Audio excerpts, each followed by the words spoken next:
Hello, everybody, and welcome to Professor P's podcast. I'm Natasha Palumbo, aka Professor P.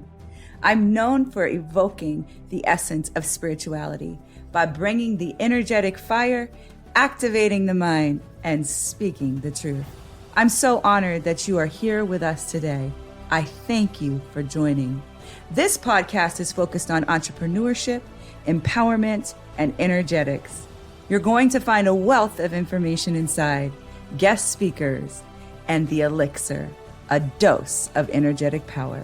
So let us join in on today's podcast. Welcome to Professor P's podcast. I'm so excited for you to be joining me again today.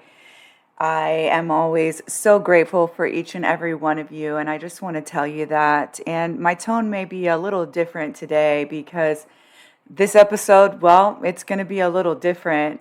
For almost 4 years now, I have shown up here consistently. In the beginning, I was recording a lot, and eventually I found a solid rhythm. I moved into semesters because this is the Professor P podcast after all, right?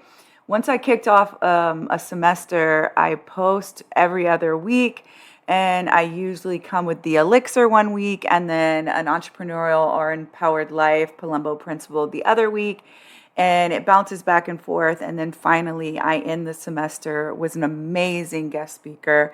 And that's it. I take winter breaks. I take summer breaks. I have this system dialed in. But a few weeks ago, I missed my recording. No big deal, I thought. I'll be a week behind. It'll be all good. It's never happened, but it'll be all good. I'm not going to stress. Then I sat down to record, and something happened, you guys, that has never happened to me before. I didn't like what I recorded. I didn't even listen to it. I was not happy with it. I was like, I'm not even going to go back and listen to it. I just knew it wasn't right. It wasn't what I wanted to put out. Have you ever felt that way? Y'all, I still want to see those. Have you ever felt like, oh, this isn't right? You ever felt, yeah. I felt that way. I was like, no, this is not what I want. This is not what I want. That moment led me to realize something important. I need to speak on what's really going on with my life. I need to bring you all to what I call the truth table and talk about something very real, compound grief. So that's our topic today.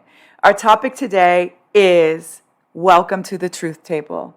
Compound grief. In my classrooms, I'm known for inviting my students to what I call the big table. You remember growing up at Thanksgiving, there was the kids' table and the big table.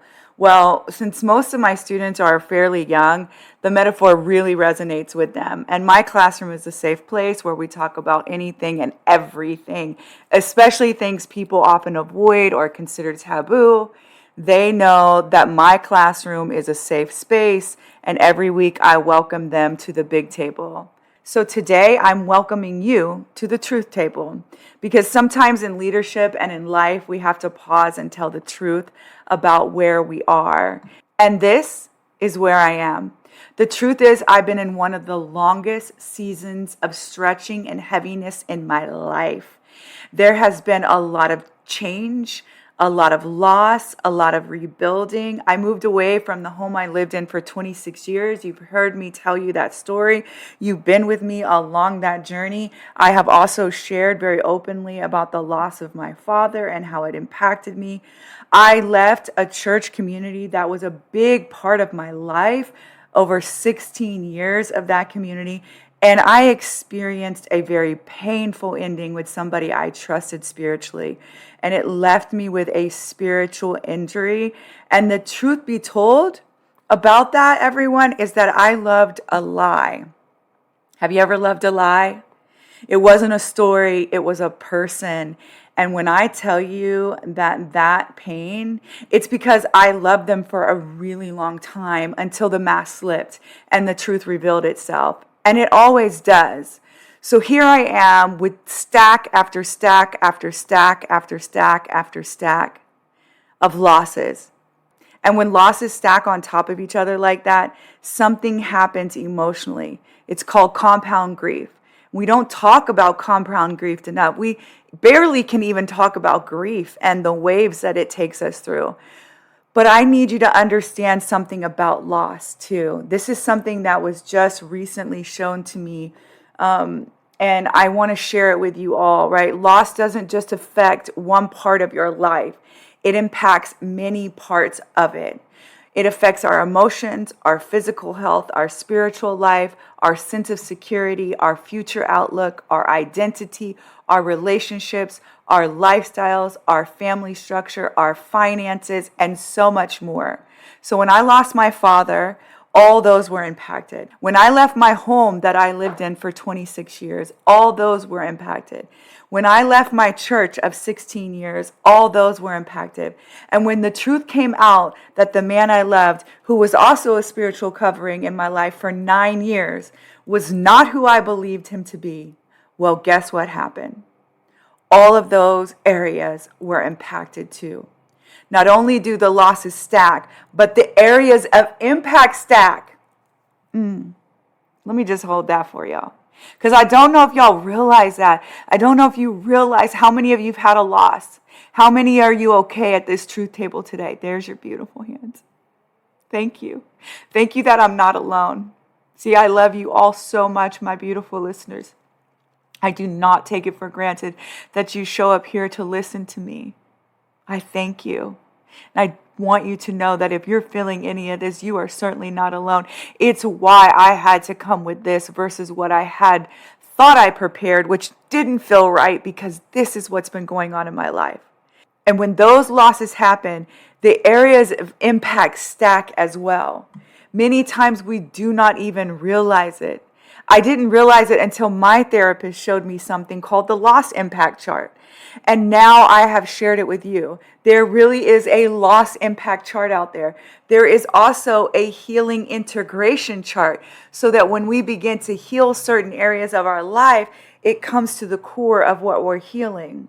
I want you to understand that even when you are strong, even when you are doing all the right things, grief has a way of catching up with you.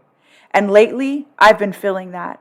I have been crying more. I have been feeling tired in ways that are hard to explain, still showing up every day, but also feeling this ache in my heart that hasn't quite lifted yet.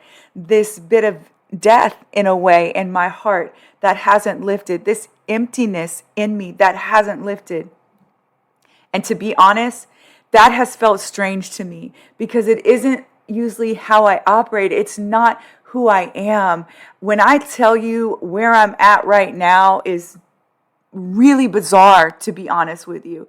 I am someone who builds systems, solves problems, and keeps moving forward. But sometimes life reminds us that even the strongest people still have human hearts.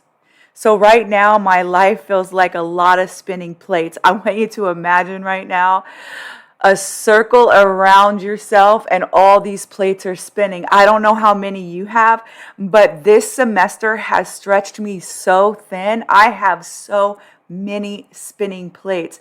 Check this out. I'm teaching at 4 different colleges, 10 classes in total, and I'm holding the weight of hundreds upon hundreds of students.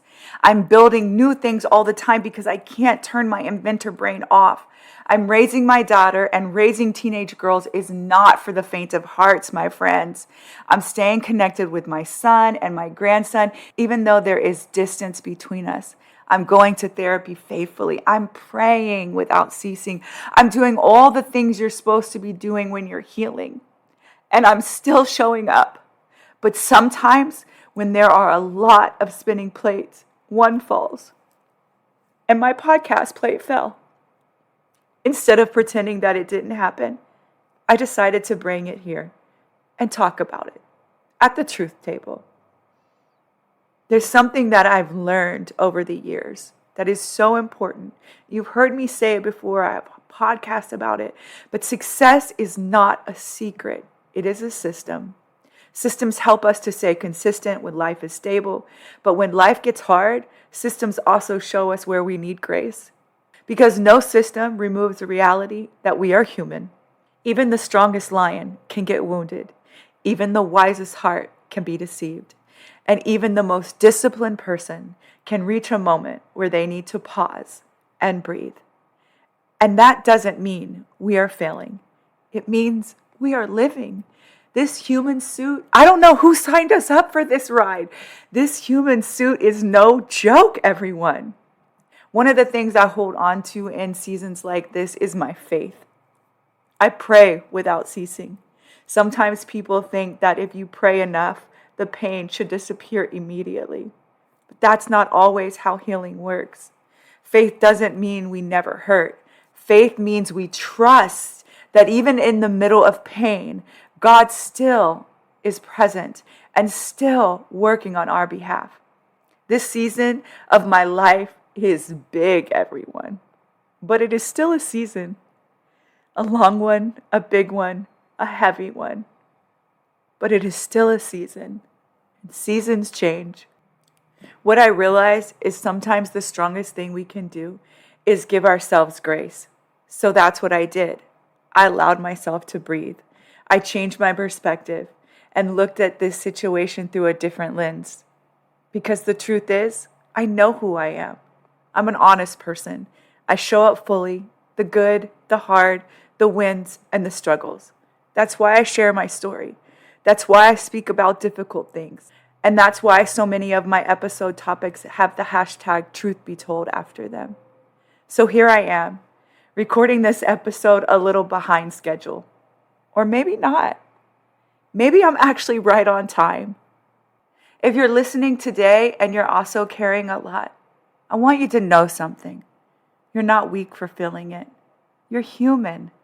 Life can bring joy and grief at the same time. Strength and exhaustion at the same time.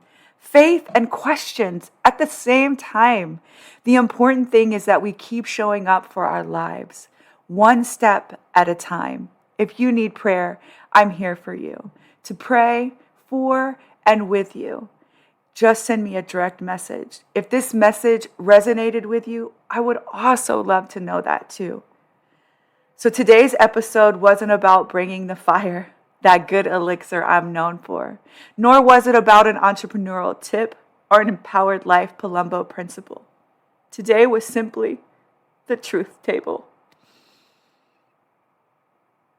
A moment to pause, breathe, and be honest about where I am before you. The next episode, I'm going to come back to a concept I originally planned to teach, something called the infinite game, and it actually connects beautifully to this moment. We are all unwitting players in the infinite game, and life isn't about perfect streaks. It's about staying in the game, building something that outlast you in this game. And all the principles that I'll share from the infinite game tie in entrepreneurship and in the empowered life. So thank you for being here with me today. I appreciate you more than you know. And your homework this time is simple. Take care of yourself, drink plenty of water, and as my mentor told me this week, be still. It's okay not to be okay. I have an episode on that too. Plates do fall. Tough times don't last, but tough people do. Thanks everyone for listening today. I hope you received a lot out of that episode and are feeling energized and ready for whatever lies ahead. If you did enjoy it, I'd appreciate it if you'd share it out. Thank you in advance for doing so. Please also connect with me on social media, Instagram, LinkedIn, Facebook, Natasha M. Palumbo. And until next time, be encouraged, be empowered, and as always, be well.